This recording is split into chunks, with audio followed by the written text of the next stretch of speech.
नमस्कार दोस्तों, स्वागत है आपका हमारा स्टडी पॉइंट में।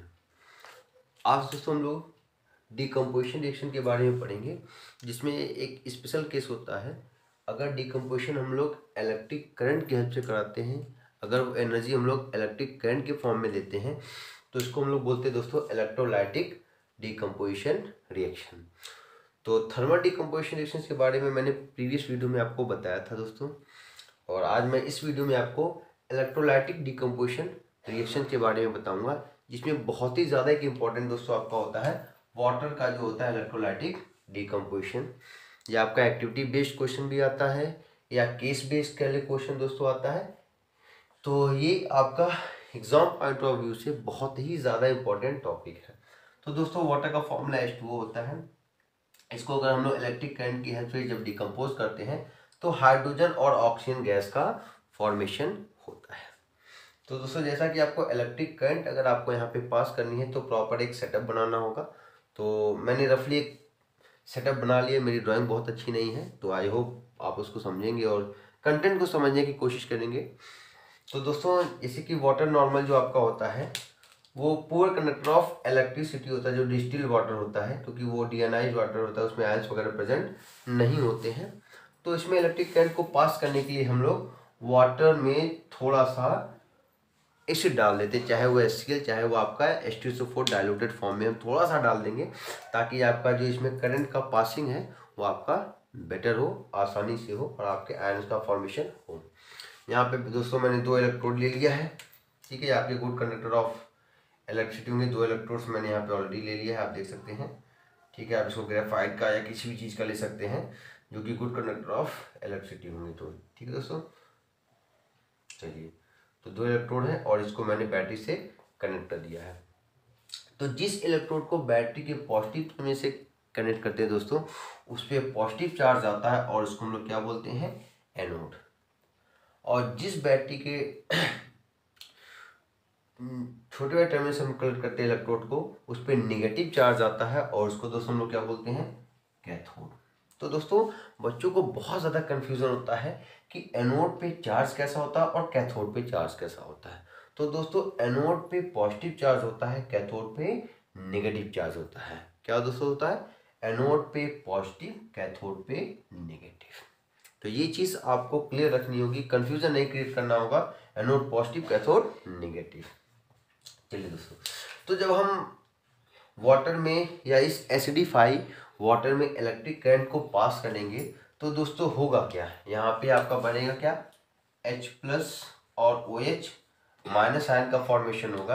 H+ फर्दर आपका कंबाइन हो जाएगा वाटर से और हाइड्रोनियम आयन का फॉर्मेशन करेगा दोस्तों। तो यहाँ पे दोस्तों आपका इंपॉर्टेंट क्या होता है, क्वेश्चन जो पूछा जाता है कि एनोड पे कौन सा रिएक्शन होता है और कैथोड पे कौन सा रिएक्शन होता है। तो मैं उस चीज़ को आपको यहाँ पे एक्सप्लेन कर रहा हूँ दोस्तों कि कौन सी गैस एनोड से निकलेगी और कौन सी गैस कैथोड से निकलेगी। तो दोस्तों देखिएगा क्या है, कैथोड पे आपका नेगेटिव चार्ज है, तो आपका जो H+ आयन है वो कैथोड पे आएगा, इलेक्ट्रॉन गेन करेगा और हाइड्रोजन एटम में कन्वर्ट हो जाएगा, और 2 हाइड्रोजन के एटम कंबाइन होंगे तो हाइड्रोजन गैस का फॉर्मेशन हो जाएगा। तो दोस्तों कैथोड से कौन सी गैस निकलेगी, हाइड्रोजन गैस। ये आपका बहुत इंपॉर्टेंट है कि कैथोड से कौन सी गैस निकलेगी दोस्तों, हाइड्रोजन गैस, ठीक है दोस्तों। अब बात करते हैं एनोड पे। तो एनोड पे दोस्तों क्या होता है, आपका जो ऑक्सीजन 2- आयन है वो यहाँ पे आकर के इलेक्ट्रॉन को लूज करता है और क्या बनाता है, ऑक्सीजन एटम। क्या बनाएगा, ऑक्सीजन एटम। और 2 ऑक्सीजन के एटम कंबाइन होते हैं दोस्तों, तो ऑक्सीजन गैस का फॉर्मेशन होता है। क्या होता है दोस्तों, ऑक्सीजन गैस का। तो आपका एनोड पे कौन सी गैस निकलेगी दोस्तों, ऑक्सीजन, और कैथोड पे कौन सी गैस, हाइड्रोजन। ये दोनों रिएक्शन दोस्तों आपका एग्जाम पॉइंट ऑफ व्यू से बहुत इंपॉर्टेंट है कि कैथोड पे क्या हो रहा है, एनोड पे क्या हो रहा है। तो दोस्तों देखिए कैथोड पे आपका ऑक्सीडेशन हो रहा है, सॉरी एनोड पे दोस्तों आपका क्या हो रहा है, ऑक्सीडेशन हो रहा है, और कैथोड पे दोस्तों क्या हो रहा है, रिडक्शन हो रहा है। क्या हो रहा है दोस्तों, रिडक्शन हो रहा है, क्योंकि एनोड पे आपका जो ऑक्सीजन आयन है वो इलेक्ट्रॉन को लूज करके ऑक्सीजन एटम में कन्वर्ट हो रहा है, और एटम फर्दर कंबाइन होकर के ऑक्सीजन गैस का फॉर्मेशन कर रहे हैं। तो लॉस ऑफ इलेक्ट्रॉन दोस्तों क्या होता है? ऑक्सीडेशन। तो एनोड पे क्या होगा दोस्तों? आपका ऑक्सीडेशन होगा, ठीक है दोस्तों। और कैथोड पे दोस्तों क्या हो रहा है? H+ आयन जो है वो इलेक्ट्रॉन को गेन करके हाइड्रोजन एटम में कन्वर्ट हो रहा है। क्या हो रहा है दोस्तों? हाइड्रोजन एटम में कन्वर्ट हो रहा है और फर्दर हाइड्रोजन एटम मिल करके हाइड्रोजन गैस का फॉर्मेशन कर रहे हैं। तो इस तरह से कैथोड पे रिडक्शन, एनोड पे ऑक्सीडेशन। कभी कभी दोस्तों पूछता है कि जो गैस इवॉल्व हो रही है इनके वॉल्यूम में क्या वेरिएशन है? तो आपको पता है दोस्तों कि हाइड्रोजन और ऑक्सीजन के कॉम्बिनेशन का रेशियो क्या होता है? 2:1। जी हाँ, 2 मोल आपका हाइड्रोजन कंबाइन होगा 1 मोल ऑक्सीजन से, तो 1 मोल वाटर मॉलिक्यूल का फॉर्मेशन हो जाएगा। क्या होगा दोस्तों? 1 मोल वाटर मॉलिक्यूल का फॉर्मेशन हो जाएगा। तो जब भी इसका हम लोग डिकम्पोजिशन करेंगे तो जो हाइड्रोजन का वॉल्यूम है दोस्तों ये 2 वॉल्यूम हो जाएगा और ऑक्सीजन का दोस्तों क्या होगा? 1 वॉल्यूम होगा। तो कभी कभी क्वेश्चन भी पूछता है कि why does the gas evolve at cathode has a double volume than the gas evolve at the anode. तो यहाँ पे आपको क्लेरिफाई करना होगा कि एनोड पे कौन सी गैस इवॉल्व होती है? ऑक्सीजन। और कैथोड पे कौन सी गैस इवॉल्व होती है? Hydrogen. Since in the chemical formula of water hydrogen and oxygen combine with ratio 2:1। तो वाटर मॉलिक्यूल के फॉर्मूले में दोस्तों हाइड्रोजन और ऑक्सीजन के जो वॉल्यूम का रेशियो है वो 2:1 है। तो इसीलिए जब हम इसको डिकम्पोज कराते हैं तो डबल वॉल्यूम ऑफ आपका हाइड्रोजन रिलीज होता है and single volume of oxygen. तो इसीलिए दोस्तों जब आपका गैस कलेक्ट होती है कैथोड पे वो डबल वॉल्यूम होती है और जो गैस एनोड पे कलेक्ट होती है दोस्तों आपका सिंगल वॉल्यूम होती है, क्योंकि यहाँ पे ऑक्सीजन गैस रिलीज होती है और कैथोड पे दोस्तों हाइड्रोजन गैस।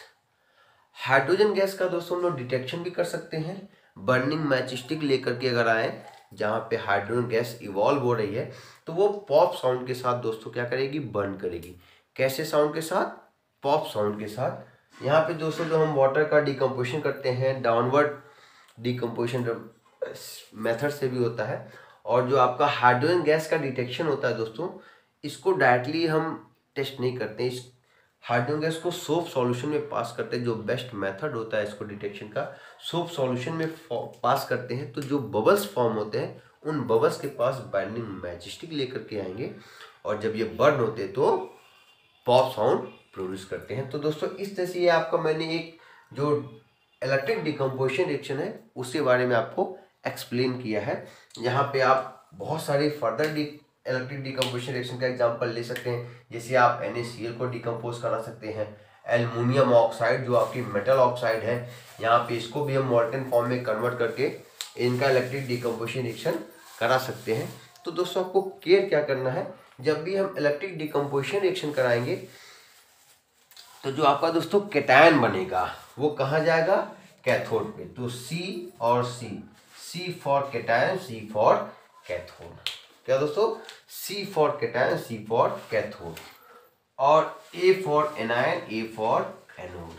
तो जो एनायन बनेगा दोस्तों जिसपे नेगेटिव चार्ज आएगा वो एनोड पे रिलीज होगा, जिसपे पॉजिटिव चार्ज बियर होगा जो कैटायन का फॉर्मेशन करेगा वो आपका कैथोड से निकलेगा।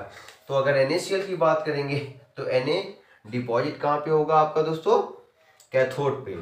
और क्लोरीन गैस कहाँ से इवॉल्व होगी? एनोड से। इसी तरह अगर एल्युमिनियम ऑक्साइड की बात करते हैं तो एल्युमिनियम डिपॉजिट कहाँ होगा? कैथोड पे। ऑक्सीजन गैस कहाँ से रिलीज होगी? एनोड से। तो ये चीज़ आपको दोस्तों यहाँ पे केयर करना है कि एनोड पे हमेशा एनायन आएगा जिसपे नेगेटिव चार्ज होगा, चाहे वो गैस के फॉर्म में निकलेगा चाहे वो आपका डिपोजिशन होगा। और कैथोड पे हमेशा कैटायन आएगा जिसपे पॉजिटिव चार्ज बेसिकली होता है, वो आपका डिपॉजिट भी हो सकता है और गैस के फॉर्म में रिलीज भी हो सकता है।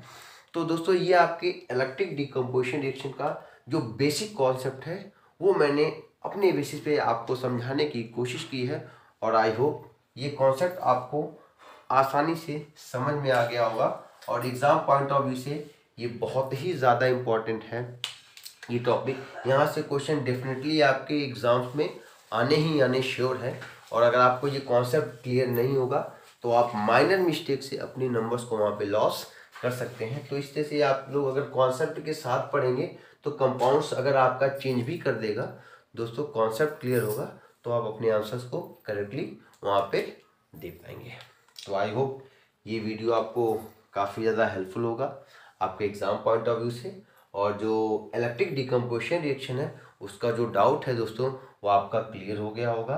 आप इसका स्क्रीनशॉट वगैरह एक बार ले सकते हैं, ताकि एक बार आप अगर सरसरी निगाह से इस स्क्रीनशॉट की इमेज को देखें तो ये पूरा जो आपका इलेक्ट्रिक डिकम्पोजिशन रिएक्शन है इसका माइंड मैप आपके माइंड में आ जाए। नेक्स्ट वीडियो में दोस्तों मैं कोशिश करूंगा आपका फोटोकेमिकल डिकम्पोजिशन रिएक्शंस के बारे में, और इसी तरह से छोटे छोटे वीडियोस को लेकर के मैं आपके जो इंपॉर्टेंट टॉपिक्स हैं जो एग्जाम पॉइंट ऑफ व्यू से, उन पे मैं छोटे छोटे वीडियोस आपके डालता रहूँगा जो आपके 2-2, 3-3 मार्क्स के लिए बहुत ही ज़्यादा हेल्पफुल होंगे आपके एग्जाम में। ओके दोस्तों, बाय बाय। आप इसका स्क्रीनशॉट ले लीजिएगा।